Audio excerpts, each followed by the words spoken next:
जय हिंद साथियों। आज के हमारे द ऑडियो कॉन्सेप्ट शो का टॉपिक है भारतीय रिजर्व बैंक तथा मौद्रिक नीति, reserve bank of India and monetary policy.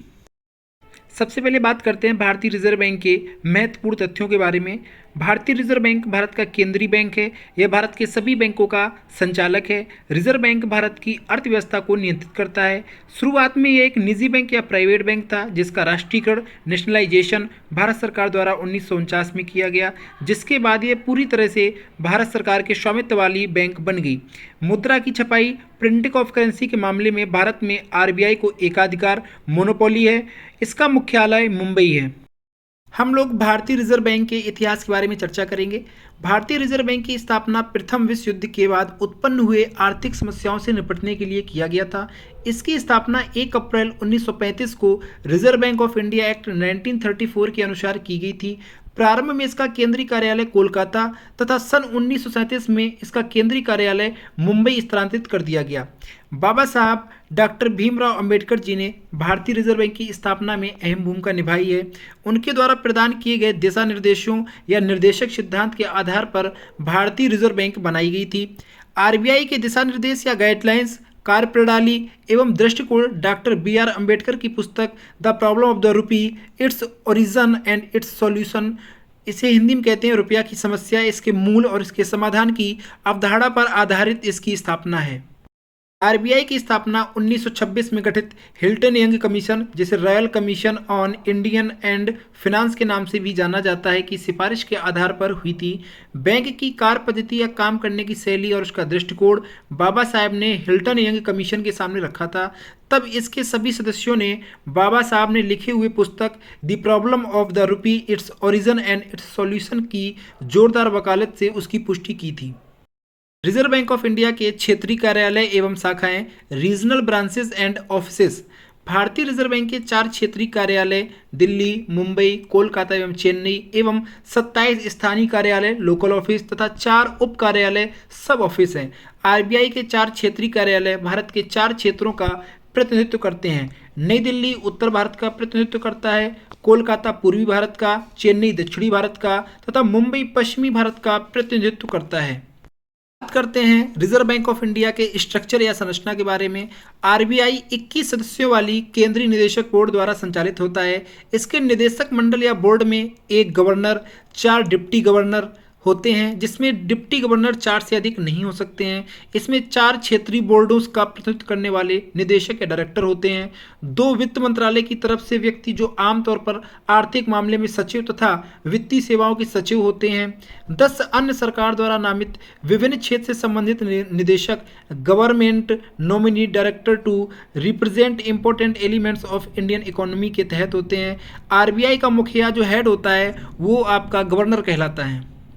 बात करते हैं आरबीआई के गवर्नर के बारे में। तो भारतीय रिजर्व बैंक का गवर्नर भारत के केंद्रीय बैंक आरबीआई का मुख्य बैंक कर्मी होता है। गवर्नर भारत के केंद्रीय बैंक के मुख्य कार्यकारी अधिकारी, चीफ एग्जीक्यूटिव ऑफिसर तथा इसके केंद्रीय निदेशक मंडल के पदेन अध्यक्ष चेयरमैन होते हैं। प्रथम गवर्नर ओसबोर्न स्मिथ, जिनका कार्यकाल 1935 से 1937 तक रहा, तथा प्रथम भारतीय गवर्नर सीडी देशमुख, जो 1943 से 1945 रहे। वर्तमान में हमारे गवर्नर जनरल शशिकांत दास हैं। आरबीआई द्वारा जो भी नोट छापे जाते हैं उन पर गवर्नर का हस्ताक्षर होता है। Appointment of governor of RBI. RBI के गवर्नर की नियुक्ति। आरबीआई एक्ट के अंतर्गत भारतीय रिजर्व बैंक के गवर्नर तथा डिप्टी गवर्नर को केंद्र सरकार द्वारा नियुक्त किया जाता है। गवर्नर की योग्यता के संबंध में अधिनियमों में कोई शर्त नहीं दी गई है। प्रधानमंत्री कार्यालय, वित्त मंत्रालय तथा रिटायर होने वाले गवर्नर के सलाह करके नए गवर्नर की नियुक्ति की जाती है। कैबिनेट समिति, जो गवर्नर की नियुक्ति से संबंधित निर्णय को लेती है, के अनुसार गवर्नर की नियुक्ति FSRASC financial sector regulatory appointment search committee की सिफारिश पर आधारित होती है, जिसका अध्यक्ष कैबिनेट सचिव होता है। गवर्नर को केंद्र सरकार द्वारा हटाया जा सकता है। जब गवर्नर अनुपस्थिति होता है तो वह स्वयं एक डिप्टी गवर्नर को नामित करता है, जो केंद्रीय बोर्ड के चेयरमैन के रूप में कार्य करता है। गवर्नर एवं डिप्टी गवर्नर दोनों को पुनर्नियुक्ति या रीअपॉइंटमेंट की जा सकती है एवं इनके कार्यकाल को भी बढ़ाया जा सकता है। टर्म ऑफ गवर्नर या गवर्नर का कार्यकाल।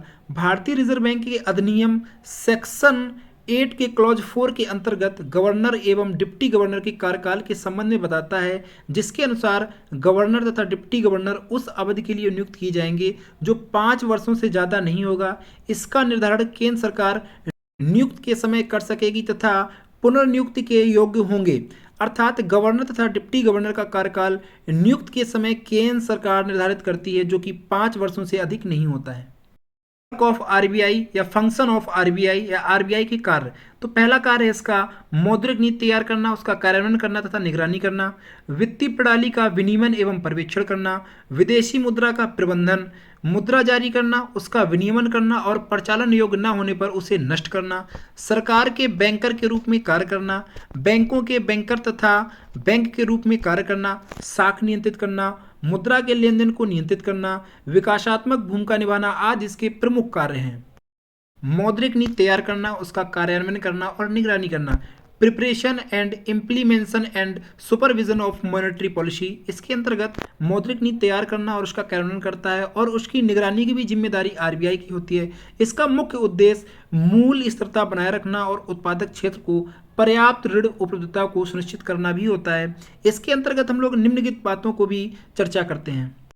इस हेतु आरबीआई 2 प्रकार के उपकरण मात्रात्मक और गुणात्मक को अपनाता है। बात करते हैं मात्रात्मक उपकरण, तो इसमें सबसे पहले आपका आता है बैंक दर या बैंक रेट, वह ब्याज जिस पर आरबीआई द्वारा अपने ग्राहकों, सरकारों, सरकारी कंपनियों, बैंकों, वित्तीय संस्थानों इत्यादि को दीर्घकालिक ऋण दिया जाता है। बैंकों द्वारा आवंटित विभिन्न प्रकार के ऋण की ब्याज दरों पर इसका प्रत्यक्ष प्रभाव पड़ता है। नगद आरक्षित अनुपात, कैश रिजर्व रेशियो जिसे हम लोग CRR के नाम से जानते हैं, तो CRR भारत में कार्य करने वाले अनुसूचित बैंकों, देशी एवं विदेशी बैंकों की सकल जमाओं का वह अनुपात है जो उन्हें आरबीआई के पास में नगद रूप में रखना अनिवार्य होता है। इस अनुपात को आरबीआई तय करता है। वर्तमान में CRR 3% के समथिंग है। सांविधिक तरलता अनुपात SLR भारत में कार्य करने वाले सभी अनुसूचित बैंकों की सकल जमाओं का वह अनुपात है जिसे बैंकों को अपने ही पास रखना पड़ता है। यह कैश, गोल्ड और सरकारी प्रतिभूतियों के रूप में हो सकता है। इसे आरबीआई तय करता है। वर्तमान में यह लगभग 18% के समीप है। रेपो रेट वह ब्याज दर जिस पर आरबीआई बैंकों को लघु अवधि ऋण उपलब्ध कराता है, उसे रेपो रेट कहते हैं। रेपो रेट वर्तमान में लगभग 4% है। भारत में मुद्रा बाजार में कॉल मनी बाजार, कॉल मनी मार्केट की ब्याज दर रेपो रेट पर ही निर्धारित होती है। इसे बढ़ाए जाने से बैंकों के ऋणों के आवंटन पर सीधा प्रभाव पड़ता है।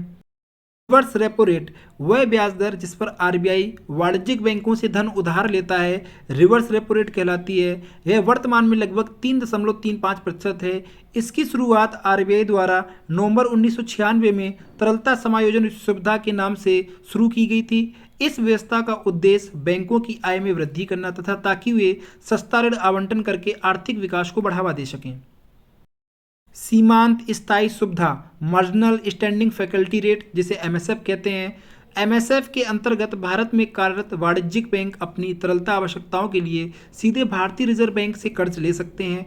कर्ज की उच्चतम राशि बैंकों की शुद्ध जमाओं का 1% हो सकती है या इनमें लगने वाले ब्याज की दर उस समय के रेपो दर से अलग होगी।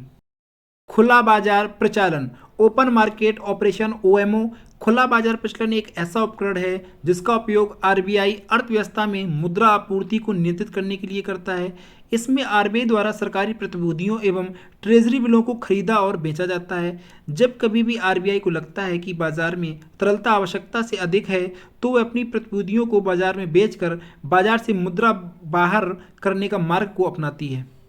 गुणात्मक उपकरण के अंतर्गत मार्जिन एवं न्यूनतम सीमा निर्धारण, साख मापदंड का निर्धारण, नैतिक दबाव, विभेदक ब्याज दर, प्रत्यक्ष कार्रवाई, साख राशनिंग, साख स्वीकृति की योजना, क्रेडिट मॉनिटरिंग अरेंजमेंट आदि आते हैं। सेकंड फंक्शन है वित्तीय प्रणाली का विनियमन एवं पर्यवेक्षण, regulator and supervisor of the financial system. Banking प्रचालन के लिए विस्तृत मानदंड निर्धारित करना जिसके अंतर्गत देश की बैंकिंग और वित्तीय प्रणाली काम करती है। इसका प्रमुख उद्देश्य प्रणाली में लोगों का विश्वास बनाए रखना, जमाकर्ताओं के हितों की रक्षा करना और आम जनता की किफ़ायती बैंकिंग सेवाएं उपलब्ध कराना इसका प्रमुख कार्य होता है। विदेशी मुद्रा का प्रबंधन मैनेजिंग फॉरेन एक्सचेंज विदेशी मुद्रा प्रबंधन अधिनियम 1999 का प्रबंध करता है और इसी के अंतर्गत आरबीआई द्वारा इसको संचालित किया जा रहा है। इसका प्रमुख उद्देश्य विदेशी व्यापार और भुगतान को सुविधाजनक बनाना और भारत में विदेशी मुद्रा बाजार का विकास करना और उसे बनाए रखना है। मुद्रा जारी करना, उसका विनियमन करना और प्रचालन योग्य न होने पर उसे नष्ट कर देना, issue of currency and other function. जैसा कि आप लोगों ने देखा होगा कि अभी थोड़े समय पहले वर्तमान की सरकार ने आपके 500 और 1000 रुपये के नोटों को बंद कर दिया, तो उनका क्या करना, उनको वापस लेकर उनको नष्ट करने का काम आरबीआई का ही होता है। सरकार के बैंकर, गवर्नमेंट्स बैंकर के रूप में कार्य करना। आरबीआई अधिनियम की शर्तों में रिजर्व बैंक को केंद्रीय सरकार की प्राप्तियां और भुगतानों और विनिमय, प्रेषण और अन्य बैंकिंग गतिविधियों का उत्तरदायित्व संभालता है। रिजर्व बैंक को भारत में सरकारी कारोबार करने का अधिकार है। अधिनियम के अनुसार राज्य सरकार के साथ करार या एग्रीमेंट कर भारतीय रिजर्व बैंक राज्य सरकार के लेन देन कर सकता है। भारतीय रिजर्व बैंक केंद्र और राज्य सरकारों के प्रमुख खाते भी रखता है। भारतीय रिजर्व बैंक ने पूरे भारत में सरकार की ओर से राजस्व संग्रह करने के साथ साथ भुगतान करने के लिए सुसंचालित व्यवस्था भी तय करता है। बैंकों के बैंक के रूप में भी कार्य करता है। यह सभी अनुसूचित बैंकों के बैंक खाते भी रखता है। साख नियंत्रित करना, क्रेडिट कंट्रोल करना, नकली नोटों की पहचान करना, डिटेक्शन ऑफ फेक करेंसी, विकासात्मक भूमिका में इसका प्रमुख कार्य रहता है।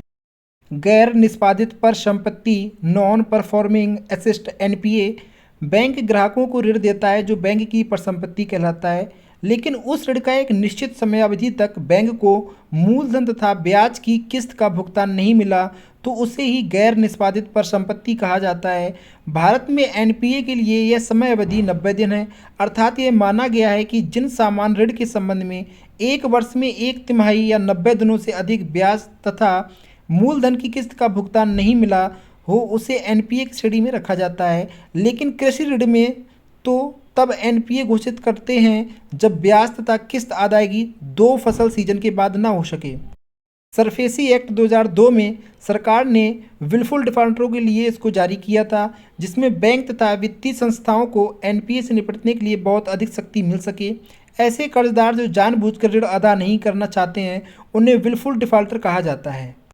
सरफेसी एक्ट 2002 के तहत अतिरिक्त एनपीए की समस्या से निपटने के लिए एक निजी कंपनी के रूप में एआरसी और SDR scheme, Indradhanush plan 2015, insolvency and bankruptcy code 2016 का भी उपयोग किया जा रहा है।